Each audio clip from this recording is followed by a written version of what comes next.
But I yeah. really enjoyed watching your last stream with Connor when you guys did the IRL stream. Oh, that was so much fun, wasn't it? Yeah, it was so much fun. I think you I swear to God, every time you're on stream, you seem to have like a different story to tell. And they're also riveting. And I'm like, how much have you lived? Because it seems like you've done a lot of shit.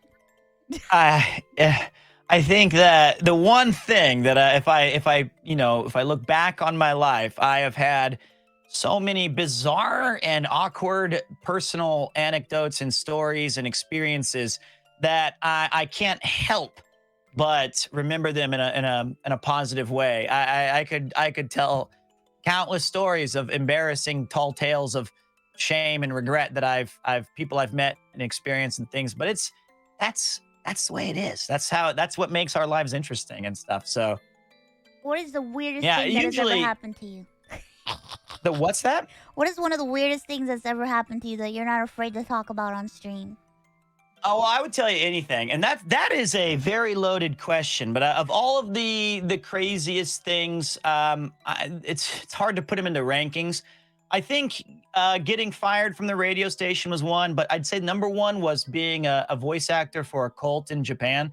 What? That was a unique experience to Wait, say the what? least. Yeah, I was there was a religion that popped up, and they needed an American voice actor to dub their videos. And I was only been here for about a year, and I got the opportunity, and I joined them, and I went to the audition, and they said, okay, well today we're gonna pay you $450 an hour. And I was like, that's amazing. I'll say anything. And then I quickly regretted that. But they took me up to this room on the 13th floor, and there was this big gilded building, all this gold everywhere. And they sat me down. And I remember when I got there, it was already weird because I'll have to use a prop really quick. I'm gonna grab my Relaxuma. Oh God, Relaxuma. Blackuma. It was not Relaxuma. It was a Sazai-san. It was a Sazai-san dog or something. And there was this beautiful young woman at the front reception, and she grabbed it and she said, "Hi there, are you here to do the voice acting?" And I was like, "Yeah." And she was like, "Say hello, hello, hello." Oh And my God. she was doing this number, and it was terribly frightening. And I said, "Yeah, I'm here." And she took me to the top floor, and she said, "Okay, well today's thing is we want you to have the voice of El Cantare." And I was like, "What was that? El what?" She's like, "You know who like Muhammad is?" And I was like, "Yes." "Do you know who Jesus is?" "Yes." "Do you know who Santa Claus?" "Yes." They said all of those voices speak to one. That's you, and it finds your body, and then you speak as El Cantare. And I said, "All right." And so I had to watch this video, and as the dub is going by, I had to recreate it. And I thought, all right, well, I'll just read along. And I was like, "Are you ready?" And I was like, "Yep, El Cantare is ready." And it started, and I'm reading. I'm like, "The heavens have spoken, and the gods have decreed that I can delete all universe." Can I read that one more time? And they were like, "Yeah, actually, you know what? Could you try it again? But remember that all of the voices are speaking to you." And I was like, "Right, Santa and the leprechaun and all of the ones." And they're like, "Yeah." And I was like, "All right, let me try to. I'll give it a little more gusto." So we start the video again, and I said, "The heavens have spoken, and and she's like, "Stop, stop. We're just not really hearing Jesus." And I was like, "Okay." Holy shit! What the I was fuck? like, I'm not El Cantare. I realize no one's speaking to me. But I'll go full Dynasty Warriors 3, and we'll go, there's an old acting trick where if you start at the top, it's easier to tell someone to do less, and then you can build it off that. And she's still holding that dog and watching me. And so I went full, like I had to even gesticulate because I was like, "The heavens have spoken." And she was like, and I did about 45 minutes of just ridiculously awful scream shouting. And as we're recording all these things, I'm not making this up. Hand to heart, I swear to God, this door opened in the back because we were in like the 13th floor of this lobby. It wasn't a voice acting booth. It was a just like a room, and I had a mic in front of me. And about a dozen or so hooded figures came in, and on the very front there was one of them who was holding a pillow, and on the pillow was a gold gilded dagger, and they were making some sort of strange chants. And she's like, "Oh, time to go." And I was like, "Ah!" And so that was the end of that job. And they thought, "We really hit it off with you. Do you want to come back and do more voices?" And I was like, "No, Santa's telling me that's enough. I think we've I was like, "Ho ho no, I'm out. We're done." Holy shit, So that's terrifying.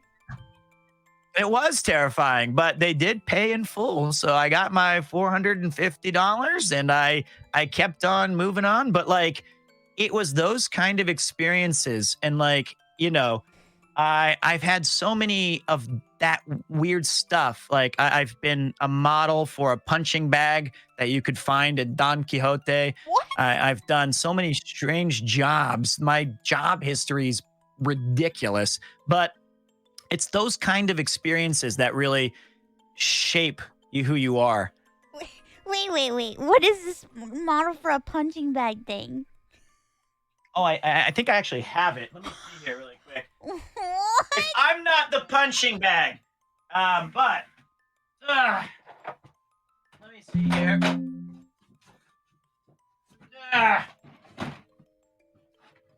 All right, yeah, I got it.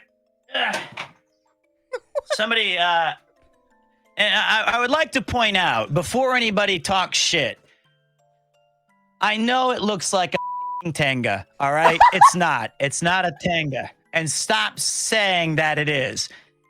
This is the Jinsei punching bag. And you can see, regrettably, a very fat and stupid me in the background looking terrified. And yeah, there's more. There's another one there where I'm holding this crazy woman back. Or perhaps we have the one where I'm a dweeb who's dropping his folder of important documents as she's punching because she hates her job. Yeah, the old Jinsei punch. I don't know if I'm proud of that one, but it can be yours for $29.99 at any Don Quixote store. But yeah, this is just one of the many things I've dabbled in. Whoa, that's incredible. What the fuck? Well, it's embarrassing, I'll tell you that. Why embarrassing? You have so many odd jobs. I That's can tell you amazing. about 10 reasons why. Tell me And why. I remember after I finished that, there was this really cool woman. She was from somewhere, and like this is about 7 years ago, and I think she was from the Ukraine, and she was getting nervous. Like I don't know why. They flew her in here. She's a professional model. I'm a professional and she had like 25 jobs lined up, and this was just one of hers. And this was like this is my only job. And they were like, "She's having trouble getting into character. Can you like help her?" And I was like, "What?" And so they had me go out there and do all of like her movements first. And then they were like, "Nah, okay, now you go do it." And I was like, "Thank you." And then they said, "You know what? We really think you've got some great flexibility. We have another job lined up for you. We want you to be like a fat man who can't reach his back with a back scratcher." And I was like, "No." They were like, "Shirtless fat man who can't reach his back." And I was like, "No, there are limits. There are limits to my willingness to embarrass myself." But I was like, I'm fine. I'll do your Tenga punching bags, but I won't be a shirtless fat man. So it was those were fun experiences, but I could tell you 50 different job things. But yeah, those are fun stuff. Whoa, man, you have a very lived life.